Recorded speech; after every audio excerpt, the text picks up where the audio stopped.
शीतल की नंद पूजा 1 महीने तक अपने मायके में रहने के बाद आज अपने ससुराल वापस जाने की तैयारी कर रही थी।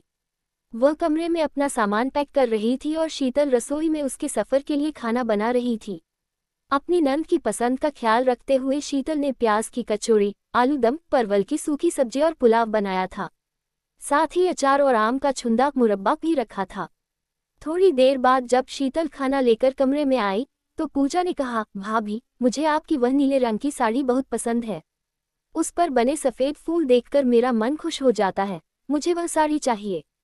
शीतल सोचने लगी कि इस बार उसकी नंद ने उससे कुछ नहीं मांगा था। हालांकि वह विदाई के तौर पर उसे पहले ही 2 साड़ियां दे चुकी थी, लेकिन पूजा की नज़र अभी भी शीतल की उस नीली साड़ी पर थी।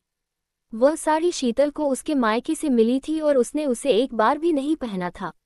शीतल को भी वह बहुत पसंद थी, पर जब नंद ने खुलेआम मान लिया तो उसने सहज भाव से कहा, ठीक है पूजा बहन, मैं वह साड़ी ले आती हूँ, आप रख लीजिए। शीतल ने कमरे से जाकर साड़ी, मैचिंग ब्लाउज और पेटीकोट का कपड़ा लाकर अपनी नंद को दे दिया और पूजा खुश हो गई। पूजा जब भी अपनी भाभी के पास कोई अच्छी साड़ी या ड्रेस देखती तो तुरंत मांग लेती थी। एक बार तो उसने अपनी भाभी के कान से आर्टिफिशियल झुमके उतरवा कर ले लिए थे। फिर भी शीतल ने इन बातों पर ज्यादा ध्यान नहीं दिया। उसे लगता था कि वह घर की बेटी है, अगर कुछ मांग लेती है तो इसमें कुछ गलत नहीं है। हालांकि जब शीतल अपने मायके जाती थी तो वह अपनी भाभी से कभी कुछ नहीं मांगती थी। उसका मानना था कि लोग अपनी पसंद से कुछ दे तो अलग बात है, लेकिन मांगना दूसरी बात है। पर पूजा को ये बात समझ नहीं आती थी। शीतल की सास जयश्री बेन भी हमेशा अपनी बेटी के सुख के बारे में ही सोचती थी। पूजा हमेशा अपनी जायज नाजायज मांगे पूरी करवाने में लगी रहती थी। शुरुआत में ही जयश्री बेन ने बहू को आदेश दिया था, अगर मेरी बेटी को तुम्हारी कोई चीज़ पसंद आए तो बिना किसी हिचकिचाहट के उसे दे देना। भविष्य में मेरी बेटी का मायका तुमसे ही होगा। जब तुम मेरी आंखों के सामने मेरी बेटी का मान रखोगी तभी मैं शांति से इस दुनिया को छोड़ पाऊंगी। शीतल एक अच्छी बहू और भाभी होने का फर्ज निभाना चाहती थी, इसलिए वह अपनी चीज़ों से ज़्यादा लगाव नहीं रखती थी। धीरे धीरे पूजा के मन में यह बात बैठ गई कि भाभी से कुछ भी मांगो वह मना नहीं करेगी। इसी तरह 6 साल बीत गए। इस दौरान शीतल एक बेटी की मां बनी और पूजा एक बेटे की मां। समय के साथ पूजा के सास ससुर बहुत वृद्ध हो गए थे, क्योंकि उसके पति रोहित का जन्म शादी के 14 साल बाद हुआ था। बुढ़ापे के कारण वे बार बार बीमार पड़ते थे। पूजा इस वजह से चिढ़ जाती थी। उसके पति ने काम के लिए नौकरानी भी रखी थी, फिर भी पूजा को लगता था कि सास ससुर की बीमारी के कारण वह आज़ादी से बाहर नहीं जा पाती।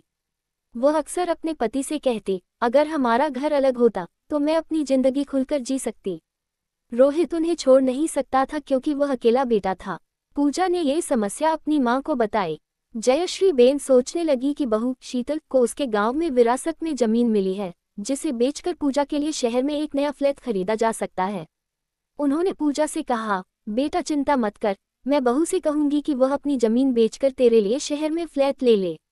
तू वहां आराम से रहना और कभी कभी सास ससुर से मिलने चली जाना। ये सुनकर पूजा बहुत खुश हो गई।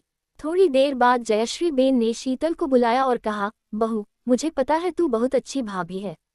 एक बार फिर अपना फर्ज निभा। तू अपने मायके वाली जमीन बेचकर मेरी बेटी को एक फ्लैट खरीद कर दे दे। वह अपने सास ससुर से अलग रहना चाहती है। तब शीतल ने करारा जवाब देते हुए कहा, मम्मी जी, आपकी बेटी को नया फ्लैट देने के बजाय क्यों न मैं अपने लिए एक नया फ्लैट खरीद लूं। अगर आपकी बेटी अपने ससुराल में सबके साथ मिलजुल कर नहीं रहना चाहती तो फिर मैं अपने ससुराल में आपके साथ क्यों रहूं? मैं अपनी जमीन बेचकर अपनी जिंदगी क्यों न बना लूं? ये सुनकर जयश्री बेन गुस्से में बोली, क्या तेरा दिमाग खराब हो गया है?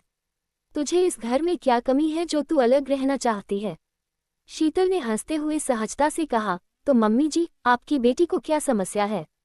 वह इकलौती बहू है, उसके सास ससुर वृद्ध हैं, ऐसे में उसे उनका साथ देना चाहिए। थोड़ी शर्म रखिए मम्मी जी, आप भी एक दिन और वृद्ध होंगी। क्या आप ये सहन करेगी कि मैं आपको छोड़कर कहीं और रहने चली जाऊं? आपको अपनी बेटी को फर्ज सिखाना चाहिए, लेकिन आप उसे जिम्मेदारियों से भागना सिखा रही हैं। और उसके लिए आप मुझे मेरी जमीन बेचने को कह रही हैं। ऐसा कभी नहीं होगा। यह जमीन है, कोई साड़ी या ड्रेस नहीं कि पूजा बहन ने इशारा किया और मैंने दे दी। जयश्री बेन को जैसे सांप सूंघ गया हो। वे चुप हो गईं। शाम को जब पूजा का फोन आया तो जयश्री बेन ने सब बता दिया और कहा, तेरी भाभी बेकार निकली।